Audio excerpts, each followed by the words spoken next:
coming out. It's very odd. I don't lectern. It's a. Go for story. It just feels distant somehow. July 23rd, 2009. We're now approaching the third anniversary. Third anniversary? Is my math as good as my journalism? All of a sudden, at 6 o'clock in the morning, an army of FBI and IRS agents fanned out around parts of New Jersey and parts of Brooklyn and started arresting people.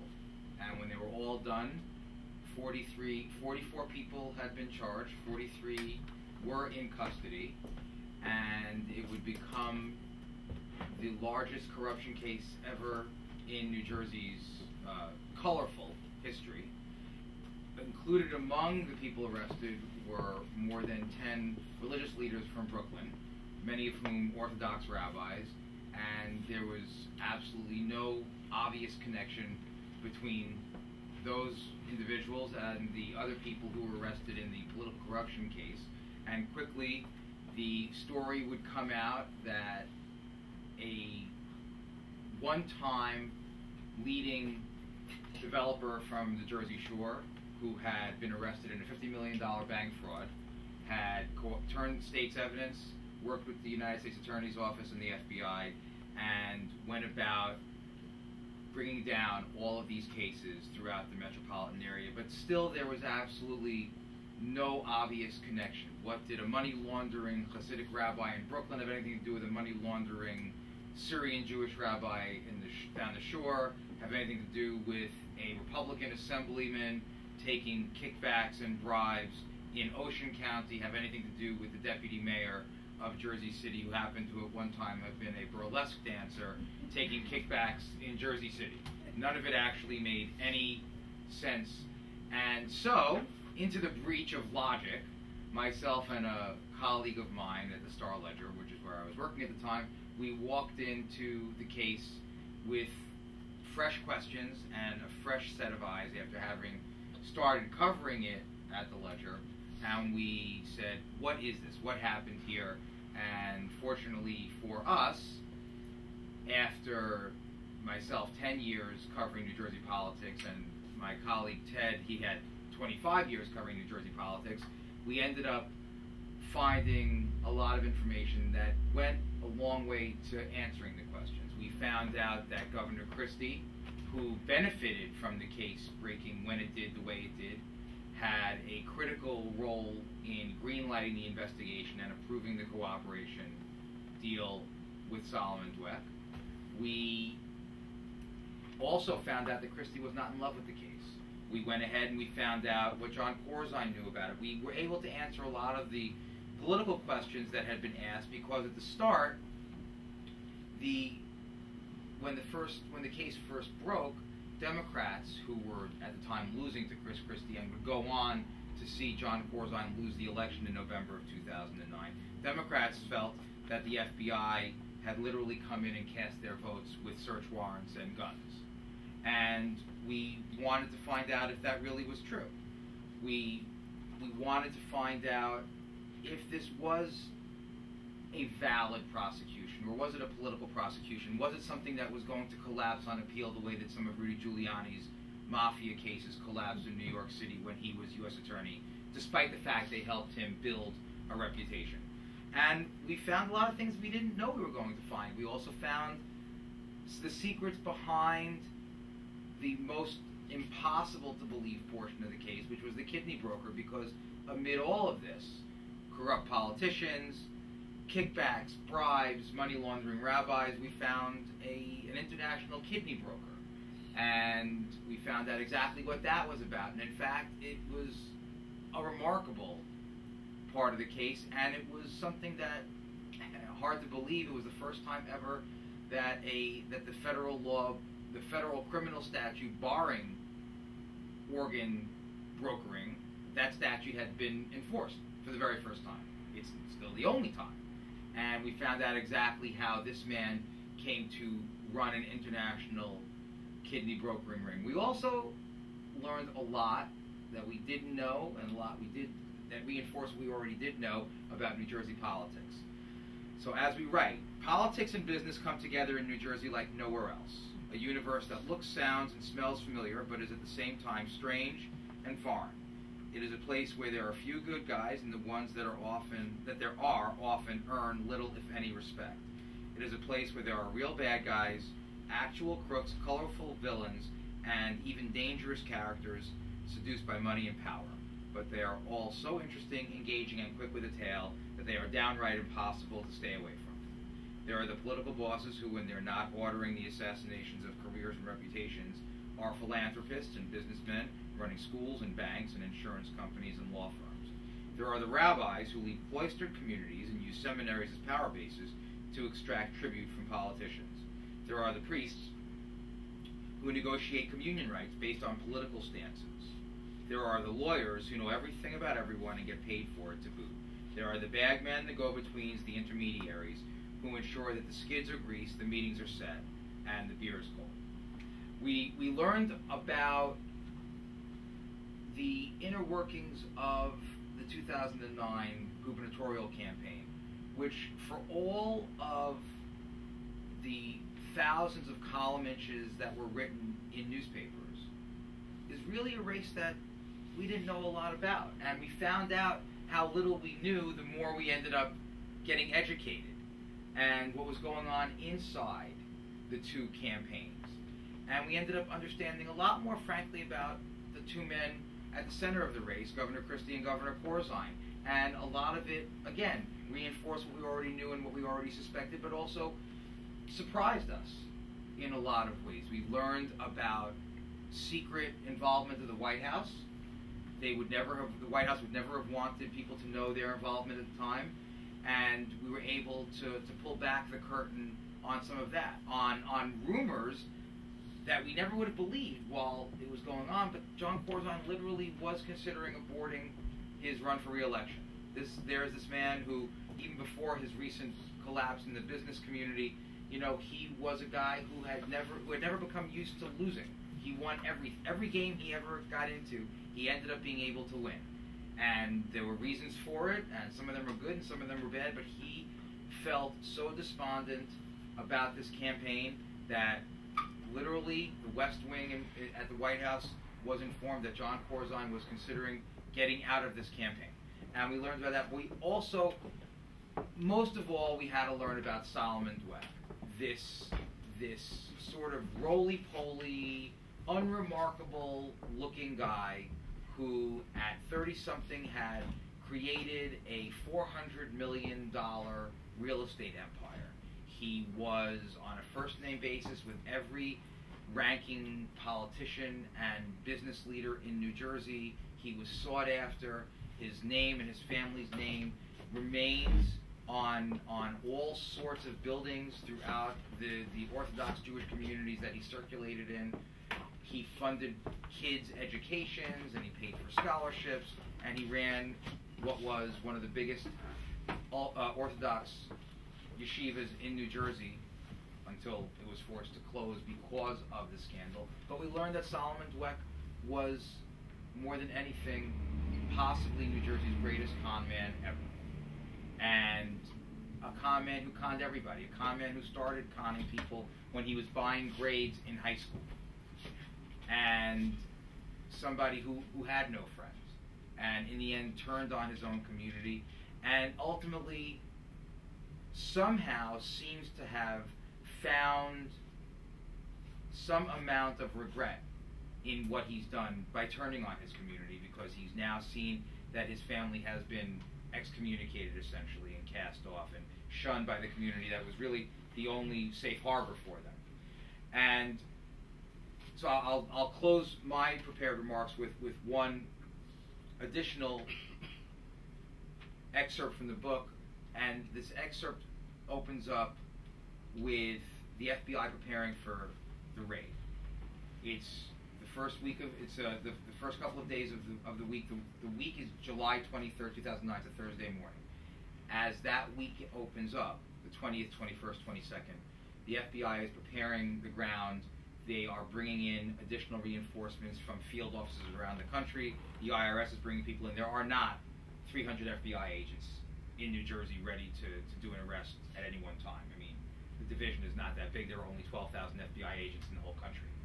And they're preparing for it, but they also are trying to get one of the money launderers who are involved in the Jewish portion of the case, the rabbi portion of the case. They're trying to get him to roll over on Congressman Albie Osiris. There is a connection between the money laundering case, which is the religious leaders, and the corruption case, and that connection is a developer from Union City in Hudson County named Mike Altman.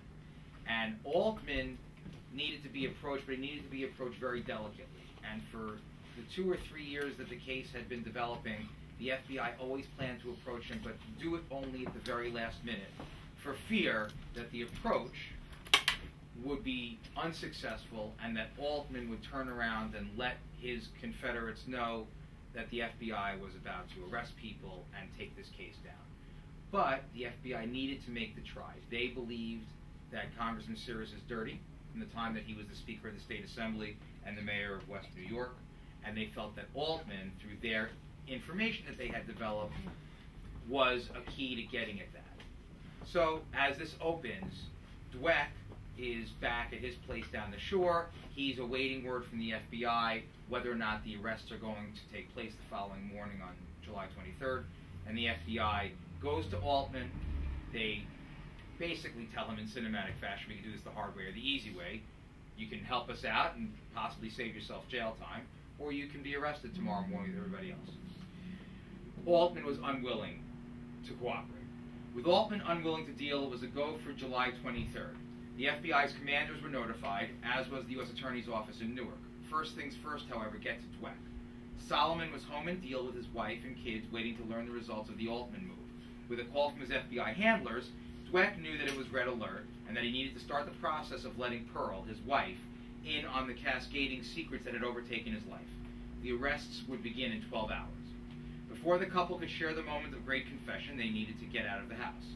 The feds wanted Dweck and his family nowhere near their ranch in Deal as the assault occurred. Safety was the most obvious concern, and everyone in the Syrian community knew where the family lived. Also, the Dweck family home is maybe 50 feet off of a public street, and the feds had no interest in dealing with the press that would quickly converge. Quote, "We're going away for a couple of days," Solomon told Pearl. "Get the kids packed." As hard as it is to believe, Dweck confided later that his wife put up no resistance to the news of the surprising summer vacation. The women of the Syrian community were typically compliant with the orders of their husbands, and Pearl did what she was told. Plus, it was the summertime, the kids weren't in school. A couple of days away would be okay, she figured. The family quickly left the shore and headed to a North Jersey hotel, often used by the FBI to stash witnesses who needed to stay local but had to be kept out of sight. One side note to that, of all the secrets that we were able to get, the FBI still won't tell us which hotel that is. Of all, it's amazing that that's the one thing, it's funny what people take seriously and what we choose to care about, they care about that. Solomon continued in his dual informant role through the night as the setups for the pals and money launderers were finalized. At the same time, the FBI began its invasion of the New Jersey and New York area. The Dwecks spent that night and the following day at the hotel in North Jersey serving as the FBI safe house. Solomon's arrest in 2006 had shaken his wife badly. She also knew he was in bankruptcy. The bankruptcy, in fact, was Solomon's cover as he left the house every day while working with the FBI. All Pearl ever knew of the past 3 years was that her husband was leaving for a day of working with a bankruptcy trustee to unravel and sell off his assets, or perhaps meeting with his attorneys on the bank fraud. For 3 years, as Solomon played the central role in an international sting, Pearl knew nothing. The next morning, July 23rd, Dweck finally told his wife. She was furious. Quote, "It was much worse than any way you could possibly put it," was all he would say later. She took the kids and left. The Dwecks have been shunned from the community. The yeshiva is closed. The rabbi, who was Dweck's father, has lost his position as the spiritual leader of one of the larger synagogues in Deal. Dweck himself, through an odd confluence of events, he was out on bail, and now his bail has been revoked, and he is sitting in federal lockup in Philadelphia. He has never told his story, but he has pleaded guilty in public. And Ted Sherman and I published our book in March of 2011 for the first time, unveiling some of these secrets. We came out in paperback in April, and I am glad to answer your questions. Well, I just wonder, Chris Christie was such an important figure in all of this. What would have happened, do you think, if this had been in Brooklyn with Hines? You know, the Hines thing is really interesting. The reference that Barbara's making is the controversy going on involving the DA in Brooklyn right now, Charles Hines, who's come under fire because he's viewed as taking putting a really light touch on sexual abuse cases involving rabbis in the Orthodox communities that are also involved in the money laundering case here. I don't really know. Hines is a really remarkably interesting figure. I mean, think back to Hines' fame and his career. He was dispatched by the first Governor Cuomo and then Attorney General Bob Abrams to go into Howard Beach and to deal with the racial uproar that had developed from the first racial incident on Cross Bay Boulevard at Pizza Town. And he goes in and he is cheered in every quarter. The white community, the black community, the Italian community, everyone feels that he has as deft a touch as possible. And there are prosecutions that are brought, and he builds a career on that. So he goes from being a well thought of sort of, hired gun, but not really a hired gun. He had been involved in criminal justice in New York for years. He takes that, he winds up running for Attorney General unsuccessfully, runs for governor unsuccessfully, and he becomes DA of Brooklyn for a generation. The DA of Brooklyn is Manhattan gets all the ink, but Brooklyn is the biggest DA's office in the city. And now, as his career is winding down, people are viewing him as being soft on crime and soft on the community, and he's got a lot of answers. But that's a very long way of saying I have no idea what he would. Well, I mean, I'm sure if he were standing here, he would say that I would have no problem going after the members of this community.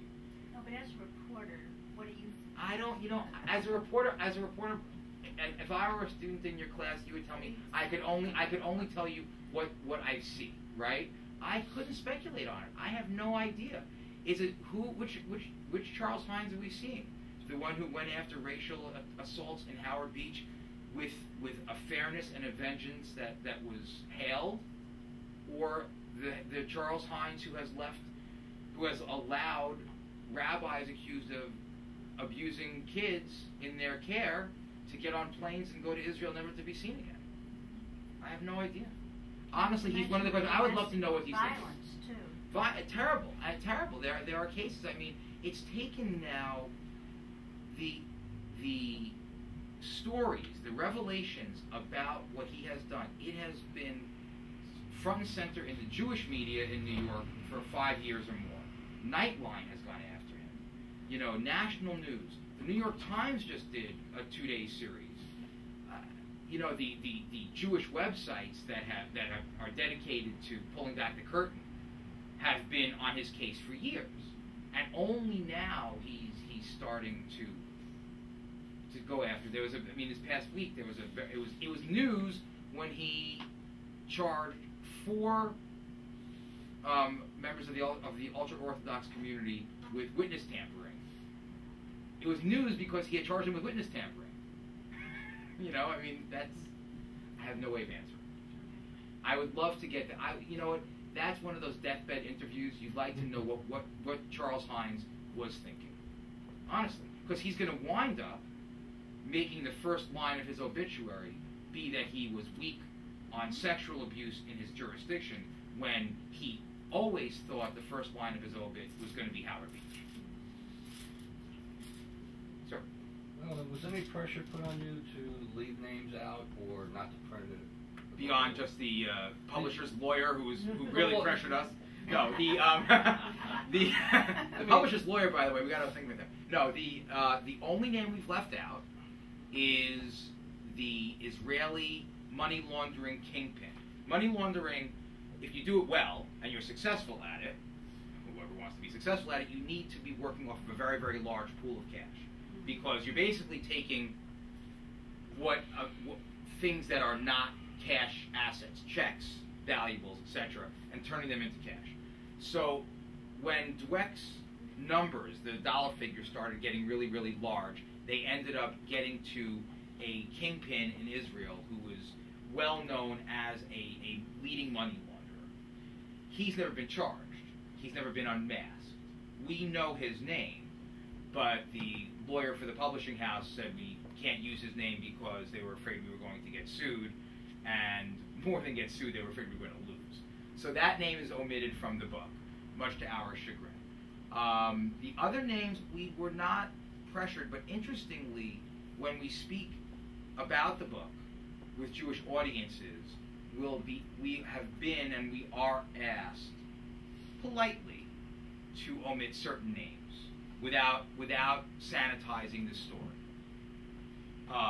And that theme of discomfort in the Jewish community as it relates to our work is a steady theme that we've encountered. We spent, Ted and I, right after we came out a year ago, we spent 2 hours on midnight radio in New York. There's a very, very popular Jewish-themed program on WMCA that runs after the Sabbath, midnight to 2 a.m. every Saturday night. They wanted us on for the full 2 hours, but they asked us not to use, if we could avoid it, any of the names of the rabbis, even the ones who had already pleaded guilty.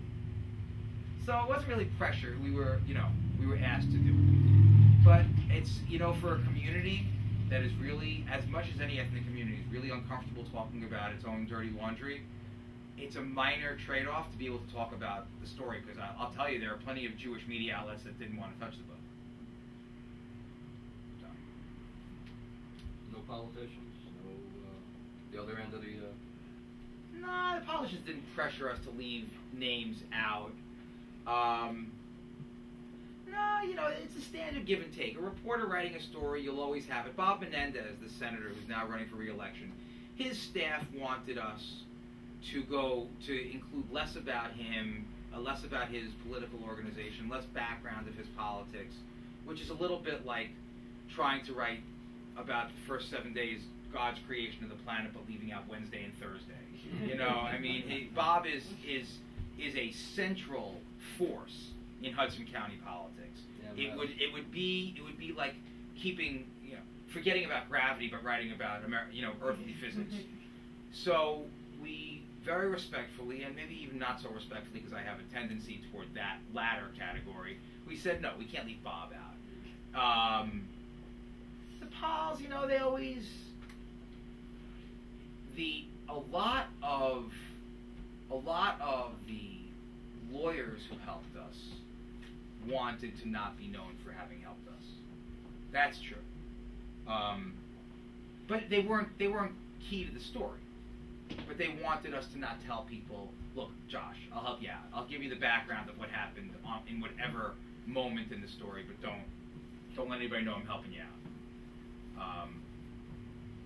And there were some in the political community that were concerned that the book was going to wind up being a canonization of Chris Christie, and they were concerned about that. In fact, I'll tell you, I don't mind telling you this story. And the dean of Rutgers Law School in Newark is John Farmer Jr., and he's the son of the great Star Ledger political columnist John Farmer. John Farmer Jr. also has a great career in his own right. He was an assistant United States attorney. He was the New Jersey Attorney General. He single-handedly helped dismantle racial profiling in the state police, risking his own career. He was the author of the new open records law in New Jersey. This is a man with a great career.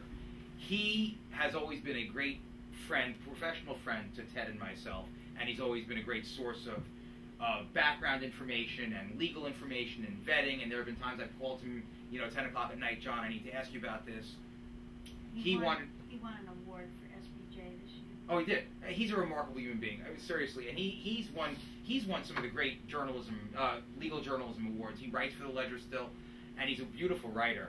He would not help us with the book because he was scared. We learned after the fact that Chris Christie was poisoning the well, and the book was going to be nothing but a sainting of our saintly governor. And John Farmer is not as much a fan as some others might be. So, so after the fact, he gets on the phone and starts sending emails. Great book, and he wants to have us come to Rutgers Law.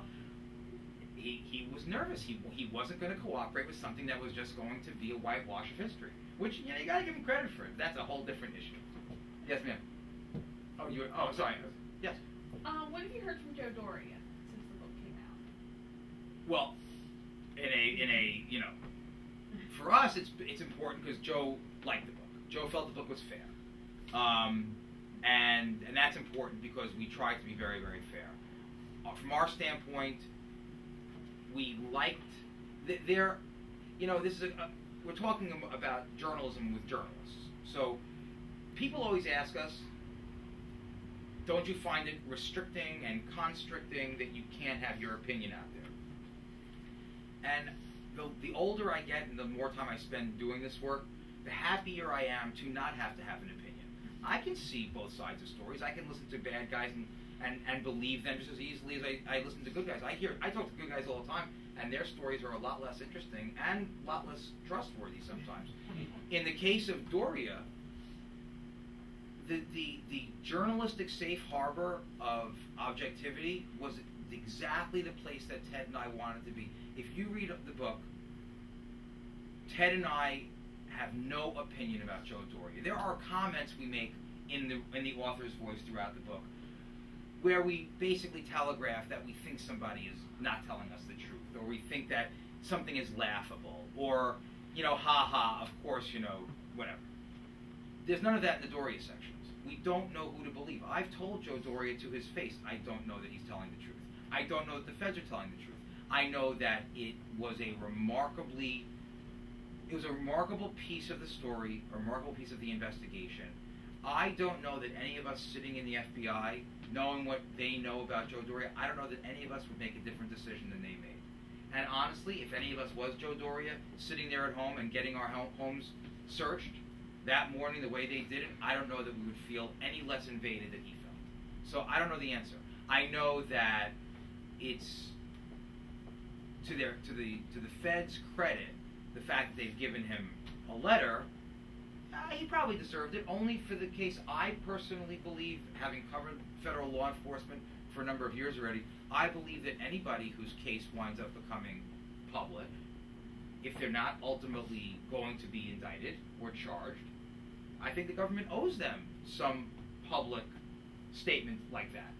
I mean, in fact, right as the book was coming out, the new U.S. Attorney, Paul Fishman, went to a Ledger editorial board, and this exact question came up. And he said, well, what should we do? Paul is a great believer in never issuing a letter. When he was in private practice as a criminal defense lawyer, he always tried to get letters for his clients, saying there's not going to be a case brought. But as U.S. Attorney, he personally believes that the Justice Department should be free to do its investigations. Too bad if something becomes public. That's not my problem. I don't run a newspaper. I run a prosecutor's office. If the paper wants to write something, let the newspaper give Joe Doria a letter. And my point to him exactly in that room that morning was, I disagree with him. I think that we all live and work in the real world, and sometimes investigations become public. And if an investigation is going to, not in every case, you know, if I'm being investigated for tax fraud as a private person and nobody knows about it, I don't necessarily know that they owe me a letter saying I'm not going to be charged. I'd like one, but if the case becomes public and you wind up having a search on the front page of the Star Ledger and the New York Times, I think that there's nothing wrong with the government saying we've closed it out, you're not going to be charged. It came through that you were very... I was really watching the Doria section because my cousin was involved with Homeport, with the TV studio that they were going to put on Staten Island, and then they were going to put it in Bayonne, and problems with Doria became problems, you know, financial problems for my family, shall we say. So I was very cognizant of that, and it really did come through, and I know, you know. No, we had a series of questions that we wanted to tackle going into the book. And what happened with Doria, why it happened was one of them. But we consciously could not figure out who we felt was right or wrong. Neither could people who were working You know what? It's one of those things because everybody has secrets. Of course. I got a couple of phone calls from my New York City relatives saying, does anybody in New Jersey have 3 political offices at one time? I'm like, yeah. New Jersey. What? This is strange. Right. Although New York, finally after a lot of years, a lot of the abuses, in New York City and New York State politics are finally starting to bubble up to the surface. The New York State Senate, I don't know if you remember a couple of years ago, it went from being Republican-controlled, Democrat-controlled, to Republican-controlled, back and forth for a couple of days, all because of the Gang of four independent Democrats who basically held the upper house hostage. 3 of the 4 have already been convicted of a variety of federal crimes. Is that a consequence of whole thing? No, it wasn't a consequence. It was just a coincidence, in fact. Oh. It was a coincidence that the 4 of them, they called them the 4 amigos, that they're all crooks. But the thing is, it's a different kind of political culture. So technically, you don't have pols allowed to have multiple offices simultaneously. But it doesn't mean that the same scams are not at work. You don't feel that being a native New Jersey, you don't feel that I've often compared the political parties, to mafia families, the way they operate. And if you get too much publicity, you get killed. You don't do the right thing, quote unquote. Right. You get killed. You don't see it that way. I can see what you're saying. I think it's any walk of life, any endeavor where there's a lot of big dollars at work. The office of governor of the state of New Jersey, much like the office of mayor of the city of New York, there's a lot of money that gets made by people who are connected somehow to the organization that controls that office, and that's always been the case. Sir? Heard that the investigation was actually stopped instead of widening the way it should have been. Is that true? That the investigation was stopped? The sting itself. They had stopped it at a point instead of continuing on. Oh, well, yes. They as we say in the Jersey Sting, we explain exactly why July 23rd versus waiting another 6 months, another 6 years. It was really a date picked on a calendar. Not quite with throwing a dart at the calendar, but almost. And there are a variety of factors that went into the decision. But one of them was that the earlier crimes were starting to become stale. It's hard to charge all the way back. First of all, you have statute of limitations. None of these charges had ever been filed. So the statute of limitations was still running. A lot of these crimes are 5-year statutes, which means, therefore, if you have a money laundering transaction that is done in 2006, and you're not going to charge it till the end of 2009, you have 3 years. If you start getting into those kinds of issues, there are also a lot more interesting issues aside from just standard evidence rules and statute of limitations. You had Dweck's bankruptcy in the middle of this. You had the change in administration in Washington, which automatically precipitates a change in the administration of the U.S. Attorney's Office here in New Jersey. You had a variety of different things. Anybody else? Yes. How much of this crime was sort of real in the sense that it would have happened without Mr. Dweck being there? Well, all of the money laundering, look, anytime you have an informant go in and be involved in a crime that has not yet occurred, you actually have a new instance of a crime occurring. But all of the money launderers were large-scale money launderers, and that was clear, and some of them have been sentenced to really, really big chunks of time in federal prison. In the case of the Pols, it's hard to know, although the long-standing belief as a reporter covering politics is if you have a Pol taking $5,000 or $10,000, it's likely not the first time he's taken it, and likely not going to be the last time he's going to take it. And the numbers he probably would have taken were probably much larger. We've come to find out in new filings that have been made public in federal court that the amount of money some of the Pols took as bribes is far greater than anything charged, anything we knew about. Remember, when they file the charges, they're filing charges based on what they definitely believe they can prove versus what they've done but might have trouble proving, or what they've done but they might not want to out a certain source. So, for instance, the mayor of Hoboken, who got arrested and went to jail in this case, Pete Camerano, he took some pretty big dollar figures, among the biggest of the Pols in the story, and it turns out that the numbers that he was talking about were even bigger than we imagined. He was So, a new mayor. he was brand new. He was brand new. He was taking bribes. He actually started taking his bribes before he started being mayor. So that's convenient. You know, you gotta jump on that. Well, he knew how to get into the game. Yeah, you know. Anybody else? Anything else? Well, thank you very, very much. I appreciate it. Please, everybody, buy a book from Josh and have some fruit and crackers and soda and whatever, please. I don't want to take everything home. Especially you very patient young ladies who have been so good listening to Daddy talk and talk and talk.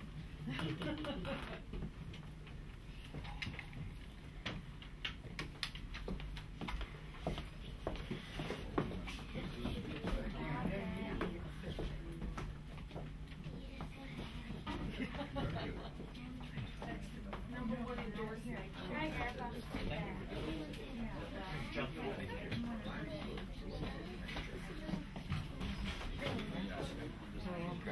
Thank you very, very much. I'm sorry if I sound very cynical, but I grew up in Elizabeth. Well, that'll make you cynical. I'm pretty cynical. I've been covering this for 20 years. You've heard of John Riggy, right? John Riggy. Yeah, sure. My third cousin. Oh, okay. My mother's cousin, actually. So I grew up all over that. But you know, John Riggy was the god. This is my wife. John Riggy was the godfather of New Jersey crime Deco family. Conf. That was the basis for The Sopranos. Yeah, he actually was a very nice guy. He was at my wedding, as long as he didn't want to be. It's funny because I met with Reeve, same thing. I tell people that because I used to be, I'm a retired fireman, and I used to work part-time in Woodbridge, and I met him. He was the nicest person you ever met. Really? Well-spoken, very political. Politicians talk down to you. He was good at what he did. Maybe He's a great politician. but He'll politic anybody, Greavy.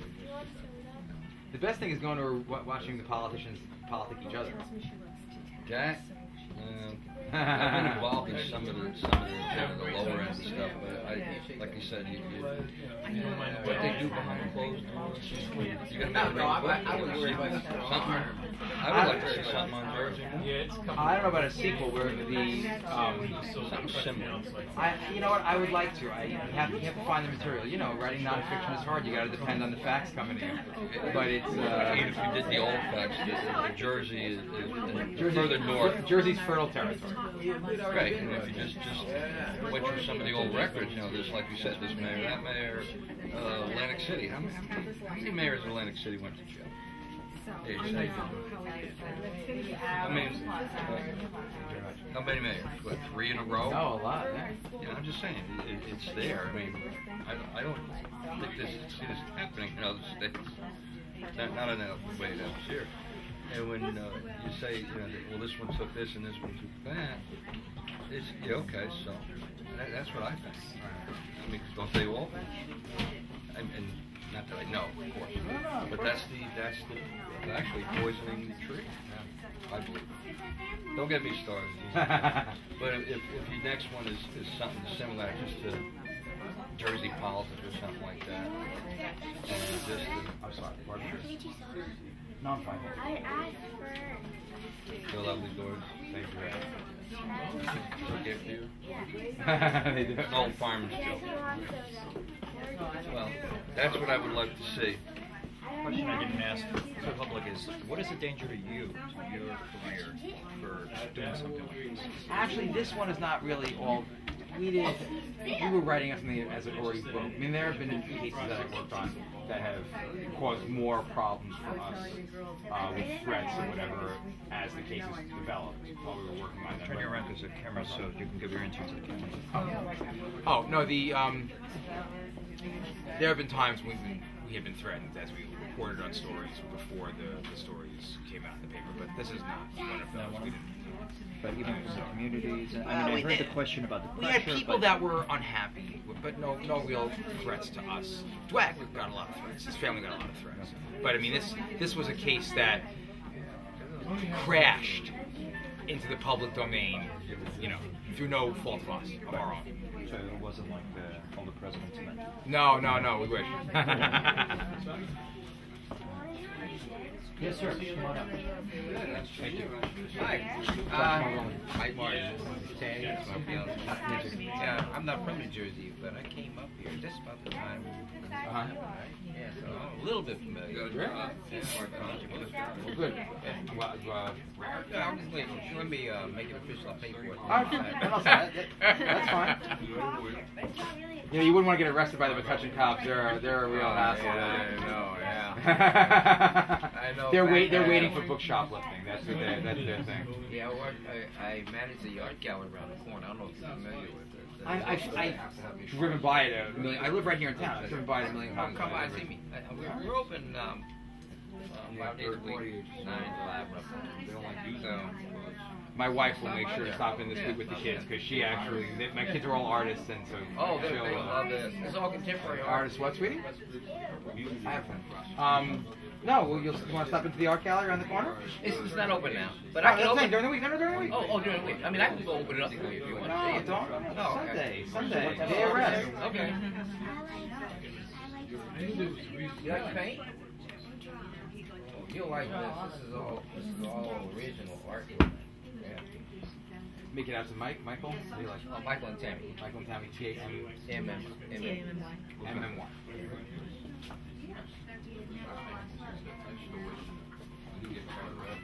T-A-M-M-Y. Yeah.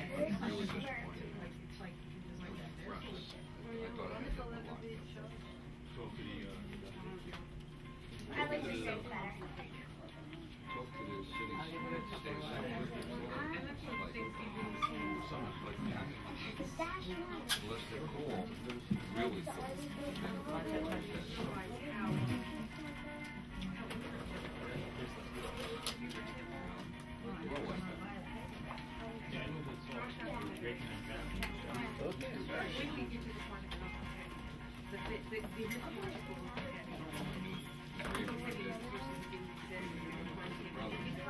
Thank you so much. Thank you for coming. I missed the first part, but It's 400 pages. You won't miss anything. Oh, okay. A lot of words. Oh, okay. Believe me. Plus, if the kids stop in this week, they've heard the thing over and over I'm again. quite They'll sure give you the whole. They'll give you all the If you have any answers. other questions, you can feel free to Yeah, contact me. absolutely. Just one thing though, he's an author. Are you an author? Nah, no, I'm not an author. That's his book right there. Where am I looking? The book of Tammy. That's her. See it right there in the corner? Grab it. Grab it and look at the exquisite I'm a photographer. writing. Really? It's not writing. I'm a photographer. It took 20 months to write it. The 400 words. It Wow. says Tammy. Wow. It's a. The photos were done in one It's nothing day. but a book of her. That's That's great. it. I made the book. It says my book. And so you self-publish, or is it published by? I mean, is it self-published? I'm self-published. Use Blurb. You know, it's just one copy for us. I'm not selling it. It's just he likes it so much he set it on the shelf. Why wouldn't you? No, we're doing it as a concept. If somebody wants a nice coffee table book, photography by hand. I have several the coffee table books I've published. That's great. That's terrific. Well, I've got some prints in over there. These 3 big ones.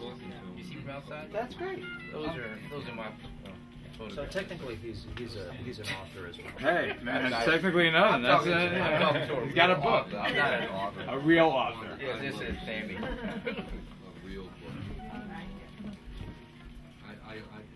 Well, that's good. I'm gonna on the way out. Okay. No, we'll definitely stop by. Yes, That's stop by right. the alley. Whenever you can. Oh, you live here? I live here. I drive by. You're on that first street to the Yeah, right. right next to The little the beige Green. stucco building. Yeah. I know. It used to be I heard it was a high-end men's store. And you're right. And there's a no. It's The dry you're, cleaners right next to it. yeah, and you're across from that daycare. Yeah, right. On the same thing. That's terrific. Well, great. Thanks for stopping in. Thanks for introducing yourself. Nice meeting you. Okay. Thank you. Can't wait to read it. I'll see you, Sergio. Thanks for coming, guys. Okay. Take care. Bye. The book? Yeah, how much is? How much are you selling the paperback for, Sergio? Retail price. 17. Plus tax and incentive. Well, when you go up hillside, make a right. It's right there. There's nothing on the other side. Come parking lot. Yeah. On the right-hand side. You on the right side.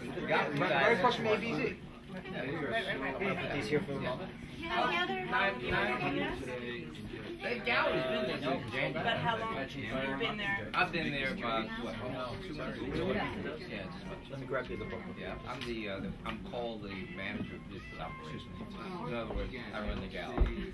And you And just sell. It's not. No, you don't have. I mean, one thing I still find really troubling is back when I was covering federal courts. We do sell. That's the whole idea. And I can't remember who was U.S. attorney at the time. Probably either Alito or Chertoff. And it's scary when you think about where Alito's ended up. But they had a case that was swollen. I guess she was in the middle of a messy I don't do divorce. it. Well, yeah, but some ideas. I'm not an artist. Yeah. But She became friendly with the guy who installed the burglar alarm in the new house. yeah. And Good luck to you. the burglar alarm guy suggested they make hire a hitman to kill her about to be ex-husband. And what she didn't know was that her chum was an FBI informant.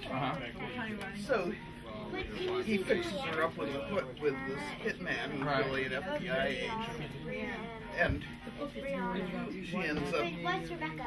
Rebecca's And the thing is that, I mean, none of this would have happened. I mean, as far as I can figure out, it was never even endured. My name's in it. To hire, I mean, you know, like it's not like there had been advertising, you know, in the yellow pages. I mean, civilians just can't find them. Right. I mean, it's not, you know, it's not. I mean, this was like a crime that never would have happened. Well, in this case,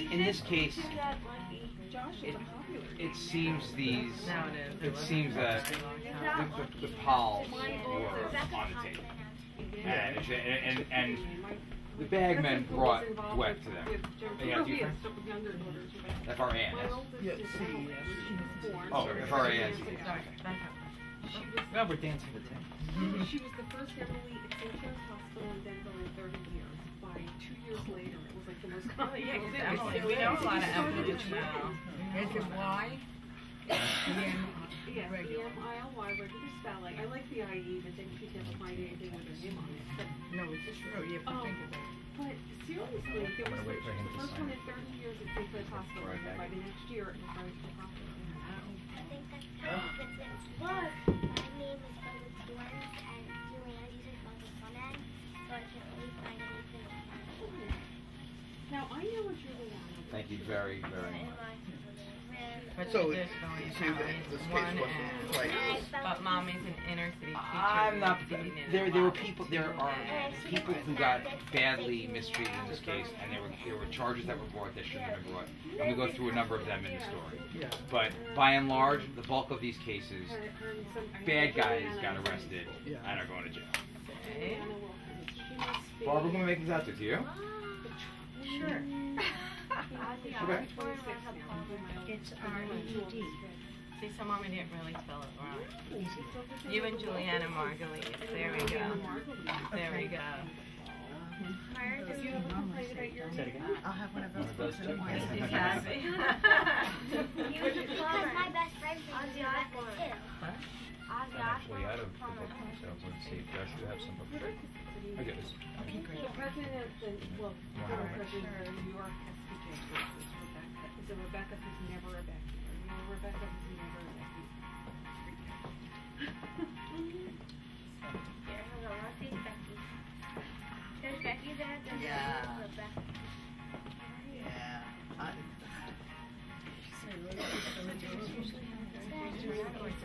Is it really? Yes. The location. I've seen interviews with her. No, this one's you know, just Yeah, thank you.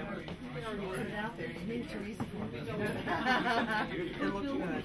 having a building here. Yeah. Hi, how are you? No, I won't. Too big But for us. Joshua said that, I'm sorry. The synagogue. The synagogue is still there.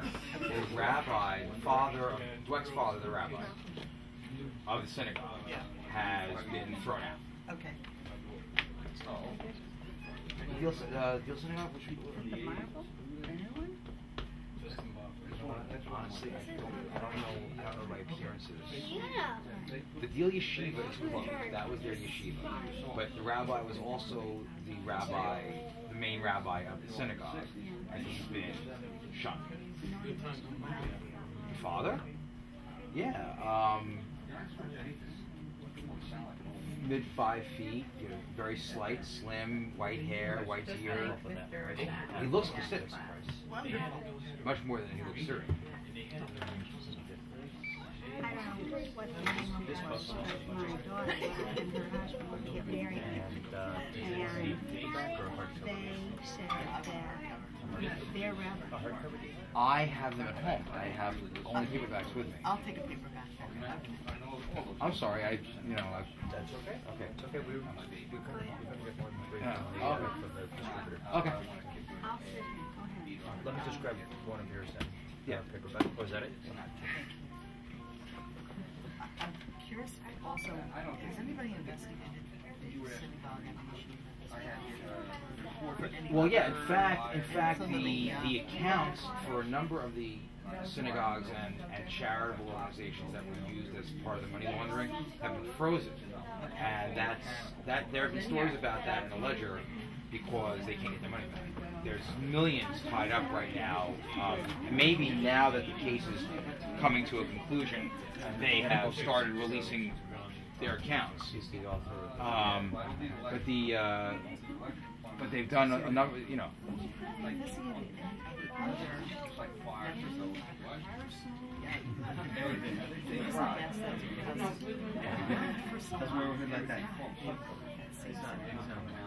Enjoy the city. No, I wonder about some other people there. I don't know the answer. I don't know the answer. I know that Very shady. we've heard a lot about a lot of shady dealings down there, but I don't know the answer. Okay. How should I make it out? To Regina. Regina.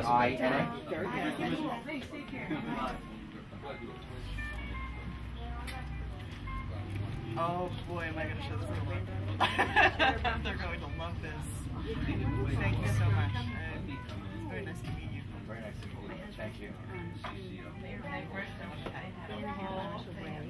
I work for a private investigator. Oh, okay. So all of it's very intriguing to me.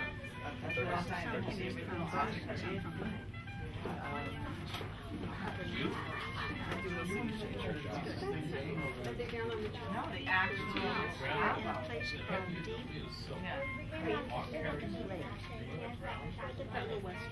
I don't know where it is, but it's not near anything, and I refuse to go. Okay.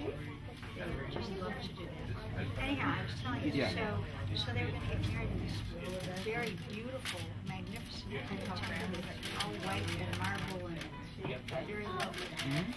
And the rabbi said that he had to be Oh, that's fine.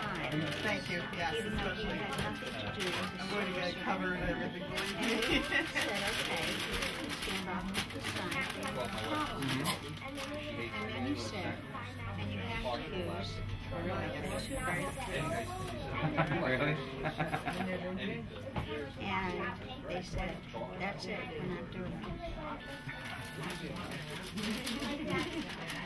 People are endlessly interesting. Thank you so much. Everyone's got a scam. Thankfully, I don't have a scam. Oh, thank you. Everyone's got a scam. Well, no, I mean, maybe you think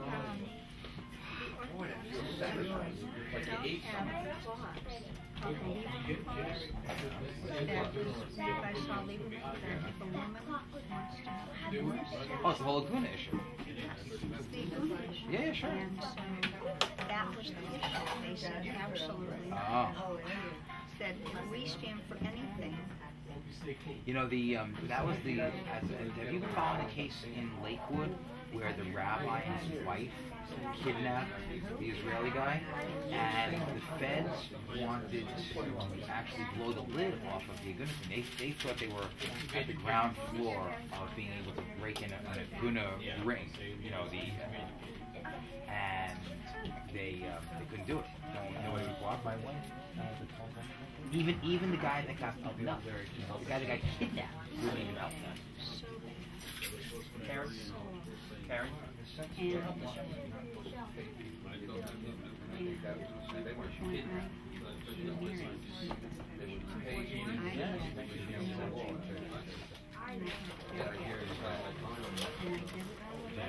One night in New York City, the Jewish Theological Center, and they sent someone to where my former husband lived, and he was standing and answered his signature.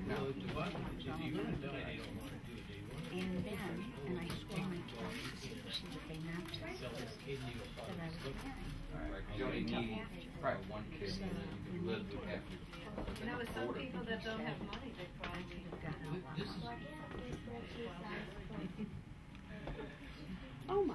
My father did a whole research paper on gay issue when he was in law school. What they pay them is probably nothing, $1,000, $500. They don't make a lot of money. A couple of months ago, I was on the train, and I was kind of surrounded by this Orthodox Jewish family, like youngish couple, and then I kept trying to figure out how many kids they had, and I kept losing track. Yeah, because they moved around a lot, yeah. But what's really weird was like the father. The whole time didn't interact with the rest of the family. He was like sitting there, like he was right in front of me, and then so he was in the aisle seat, and then his daughter, one of his daughters was in the window seat, and then the wife was on the other side of the aisle, kind of the rest of the kids spread over a couple of seats. And it was like the little girl kept getting excited about stuff she saw out of the window. And her father was like sitting there chatting in Hebrew, you know, and reading, and totally ignoring her. And I kept thinking at least a Muslim guy would be interested in his kids. It was weird. I always said, you know, my daughter, the tap dancer, was the pony girl in Poplar City for a couple of summers. I always get a kick out of her saying, boy, those kids, they always call them the kids from Borough Park, whether they're from Borough Park or not. The little girls from Borough Park can sure ride those ponies with skirts. You know, it doesn't stop that. Yeah, because there are tremendous number of Orthodox families come there because A, it's cheap, B, you can bring your own food, and C, they provide a nice clean place for nursing when the mom's nursing. Apparently a lot of amusement parks resent putting their dressing room and their gift shops at the disposal of nursing mothers, which I think is kind of weird. But Poplar City has always done it, you know, like there's chairs and light, and you know, like anytime you want to come in, and apparently that's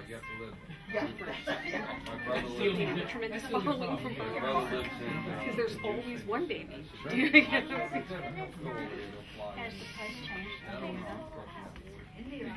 most changed since I started? A year and a half ago? Well, before that. But yeah, I mean, since he brought it back, it's now more than 10 years. I noticed the journal because we get that at home, and I noticed the journal. For the better or worse? Well, yeah, but a lot of stuff I don't like. But the journal was changing even before we were born. Yeah.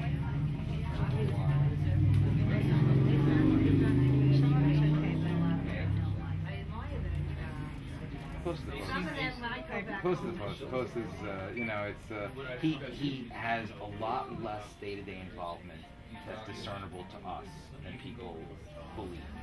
Now, maybe in his youth, he was more involved, but there's a lot. Of course, recently he's had a lot on his mind. Yeah. Well, I mean, that doesn't stop. He's also had a lot on his mind the last few months. Yeah, a few things about a few issues, and the heirs apparent falls by the wayside. Well, in some ways, the whole scandal it kind of reminds me of the Catholic sex abuse scandal. I mean, that sort of came in two waves. Like there was one wave, and then a few years later there was a much bigger wave. But it was all like the same stuff. I mean, it wasn't like there'd been, new kind of rash of sex abuse. It was mostly, stuff that happened like 70s, 80s. At the same time, I guess, like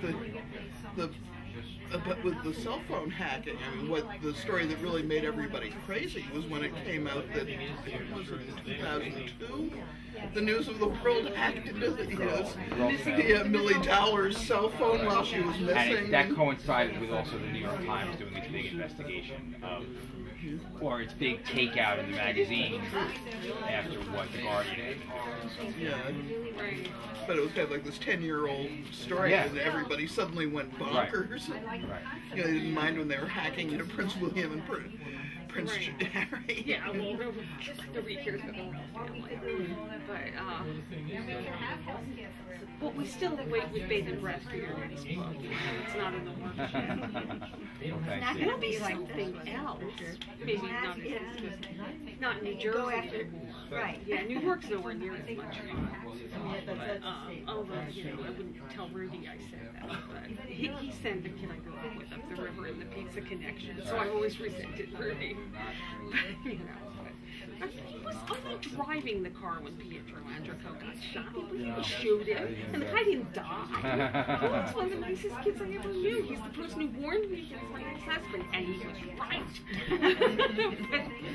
So I was shoot with a lot. New York is fun too, just in a different way. I always like meeting people though from Louisiana and finding out there are more politicians actually in jail at any given time in Louisiana than in New Jersey. That's always interesting here, but well, you know why? Because the Dutch well, it doesn't matter if you're keeping score. Also, a lot of New